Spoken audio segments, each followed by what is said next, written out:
Ok, merci. Alors, désolé pour les quelques petites minutes de retard. Bonjour à tous, merci d'être avec moi. Et puis je remercie également l'organisation du Jug Summer Camp de me permettre d'être ici avec vous. Je me présente, moi je suis Nicolas Lepage, je suis consultant et formateur chez Zenica Nantes. Je travaille principalement sur du dev full stack JavaScript et puis je fais aussi du Go plus par passion sur des projets open source. Donc durant cette présentation, construire un outil de CLI user-friendly, on va essayer de comprendre, de chercher pourquoi un outil de CLI est user-friendly ou d'ailleurs ne l'est pas. Pour ça, on va s'appuyer notamment sur des exemples existants pour essayer de trouver des bonnes ou des mauvaises pratiques. Et puis, on va aussi essayer de trouver d'autres idées pour être encore plus sympa avec l'utilisateur.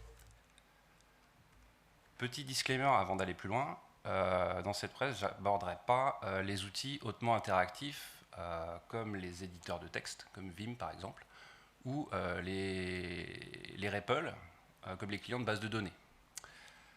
Ils représentent un domaine à part entière et c'est en dehors du sujet. Alors moi, mes premières expériences de ligne de commande, c'était il y a quelques années déjà. J'étais développeur Java dans une grosse DSI et puis j'avais des JVM qui déconnaient sur des serveurs de dev ou de recettes, je ne sais plus trop. Donc on m'a donné accès en SSH à ces serveurs. Et puis j'ai demandé de l'aide à un collègue du support technique pour m'aider un peu en ligne de commande. Et il m'a dit, voilà, pour trouver le process qui déconne, tu fais PS AUX pour lister les process. Et puis après, tu passes ça dans un pipe grep Java et tout. Je dis, ok. Et jusqu'à aujourd'hui, jusqu'à ce que je prépare ce talk, eh bien, j'ai continué à utiliser cette petite commande PS AUX là, sans jamais comprendre ce que signifiaient ces trois lettres AUX. Le moins qu'on puisse dire, c'est que c'est pas facile à deviner déjà. Alors le A, en fait, c'est pour les process de tous les utilisateurs. Le X, même les process qui n'ont pas de terminaux. Et puis le U, c'est pour avoir un format orienté utilisateur. Alors ces options-là, à une lettre sans tiret devant, c'est pas très conventionnel. Donc en fait, si on lit la doc, on voit que c'est des choses plutôt anciennes qui viennent de BSD. Okay. Donc une meilleure manière pour avoir des outils un peu moins déroutants et plus intuitifs, eh bien, c'est de respecter les conventions qui sont utilisées par les outils les plus répandus finalement. Et donc notamment les conventions sur les options de ligne de commande. Donc les options sont des flags qu'on passe à nos outils pour modifier leur comportement. Et déjà, il est préférable d'avoir systématiquement des options longues. Donc les options longues sont toujours précédées de 2 tirets. Et puis elles peuvent... alors ce sont des mots, et puis voire même plusieurs mots séparés par des tirets également. Donc ici, un petit exemple avec grep.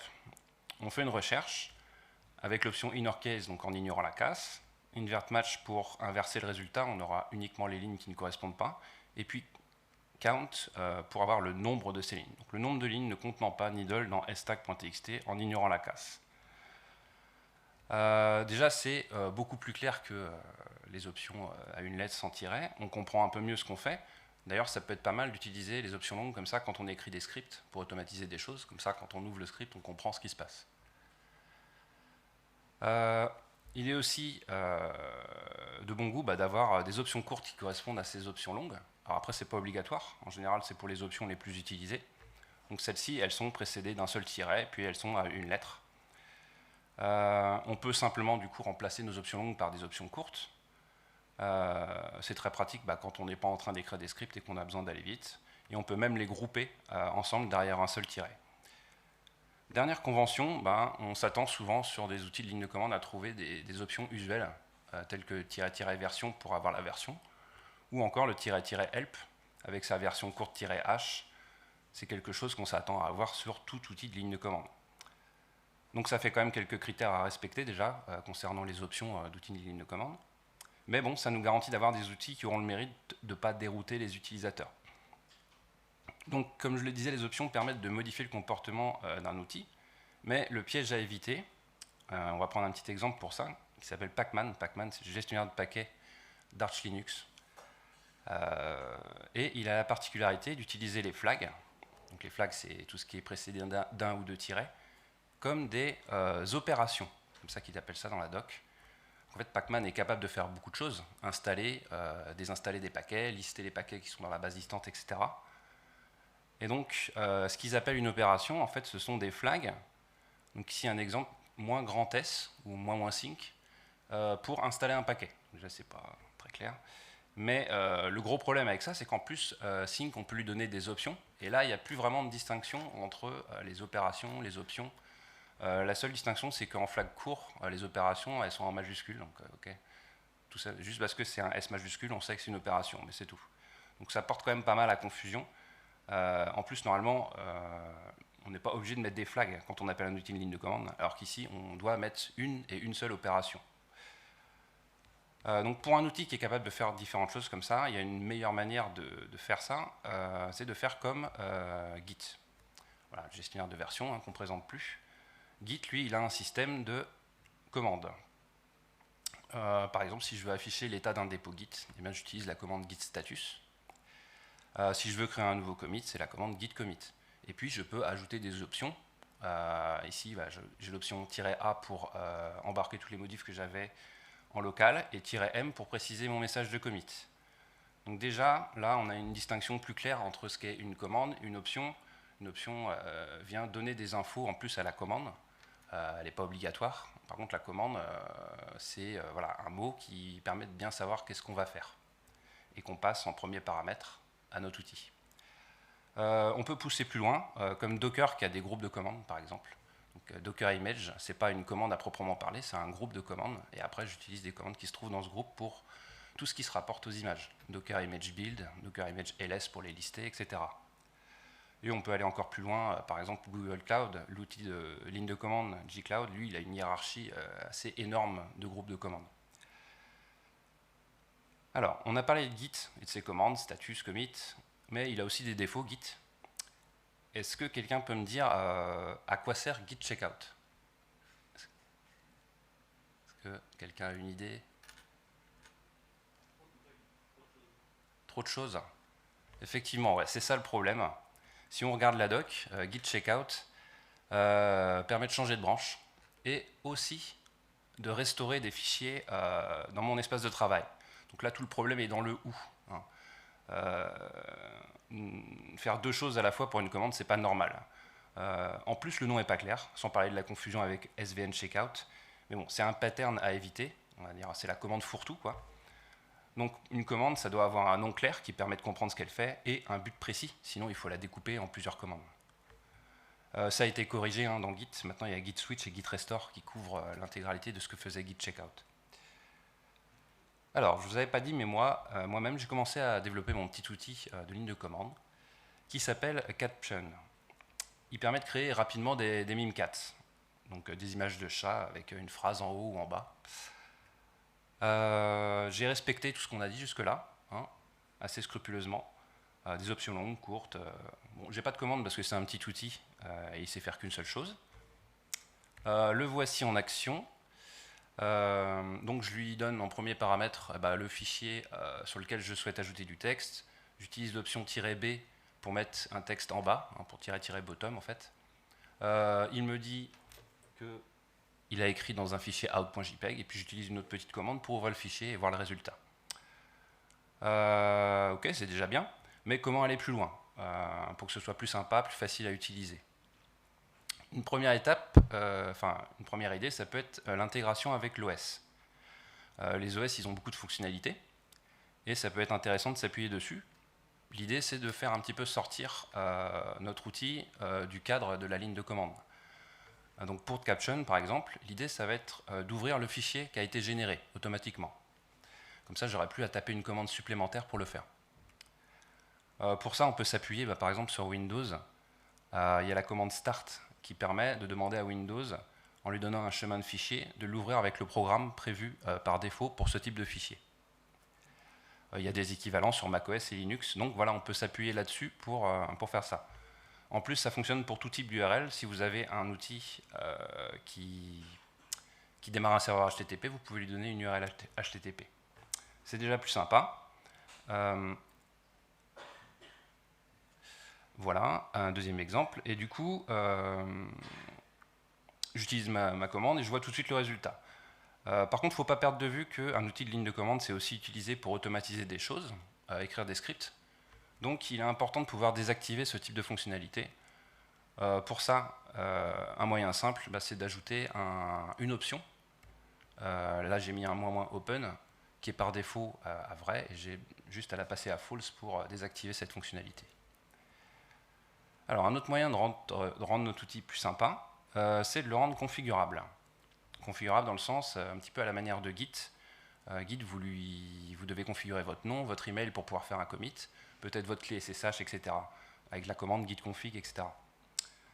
Ça rentre aussi un petit peu dans la catégorie intégration avec l'OS, dans le sens où il faut stocker la config dans un endroit spécifique quand même du système, qui est différent. Par exemple sur Linux, c'est dans le dossier .config, dans le home du user.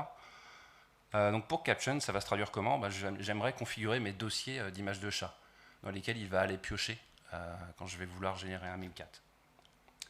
J'ai pas envie d'avoir à écrire un fichier de config à la main, donc je crée un nouveau groupe de commandes, dir, qui va contenir 3 petites commandes qui me permettent de configurer mes répertoires de chat, une commande add, une commande remove et une commande list pour voir qu'est-ce que j'ai comme répertoire de chat configuré.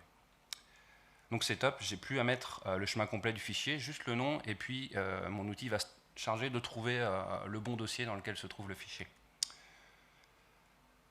Alors, une autre manière d'aider l'utilisateur, cette fois plus en restant dans le cadre de la ligne de commande, c'est d'ajouter un petit peu d'interactivité. Un petit peu d'interactivité à petite dose, dans des cas bien spécifiques. Un exemple, là toujours avec mon petit outil de ligne de commande. Si j'appelle la commande juste avec un nom de fichier, c'est très probablement en fait que je me suis trompé. J'ai oublié de demander à ajouter un texte en haut ou en bas. Donc dans ce cas, j'aimerais qu'on me propose de saisir le texte, tout simplement. Donc voilà, là je le fais. Et on me demande de saisir un top text et un bottom text. Et du coup, voilà.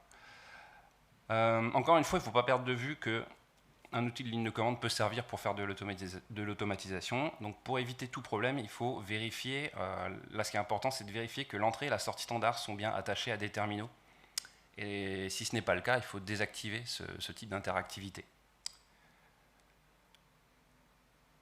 On arrive bientôt à la fin de cette présentation. Quelques idées en plus. Une bonne chose, ça peut être de conseiller, de guider notre utilisateur. Git le fait très bien, par exemple, notamment avec la commande git status. En fonction de l'état du dépôt, Git propose des commandes appropriées pour pouvoir aider l'utilisateur à avancer dans son utilisation. Ça peut aussi prendre l'aspect de ce que j'appelle moi le did you mean, c'est-à-dire que quand j'appelle mon outil et en fait je fais une typo dans le nom de ma commande ou dans le nom d'une option, eh bien au lieu de simplement me dire que l'option ou la commande n'existe pas, il me propose des choses qui s'en rapprochent pour me guider. Une autre piste, ça peut être d'avoir des logs sympas, soit avec de la couleur, avec des emojis, mais là aussi c'est quelque chose qu'il ne faut déclencher que si la sortie standard est attachée à un terminal. Sinon, ça veut dire que nos logs sont plutôt destinés à aller dans un fichier de log, donc il ne faut pas de couleur, il faut plutôt un format interprétable par un autre programme en général. Voilà, donc Caption existe vraiment, hein. Vous pouvez aller le voir, j'ai mon petit repo Git, donc voilà, sur nlepage/caption. Il est fait en Go. Il s'appuie sur des libs qui permettent de faire beaucoup de choses à votre place quand vous développez un outil de ligne de commande, Cobra et Viper. Alors Cobra, voilà, vous avez juste à décrire en fait votre outil de ligne de commande, dire là il contient telle commande, telle commande, telle commande, telle option, etc. Et il va tout vous générer, il va vraiment vous générer, justement on parlait du did you mean, il sait le faire, il va vous générer l'aide, éventuellement du manuel, de l'autocomplétion, enfin vraiment plein de choses. Il s'intègre avec Viper, qui là gère plutôt la partie configuration. Et puis voilà, on peut se baser aussi sur des petites libs comme is.tty qui permet de détecter si on est sur du terminal ou pas.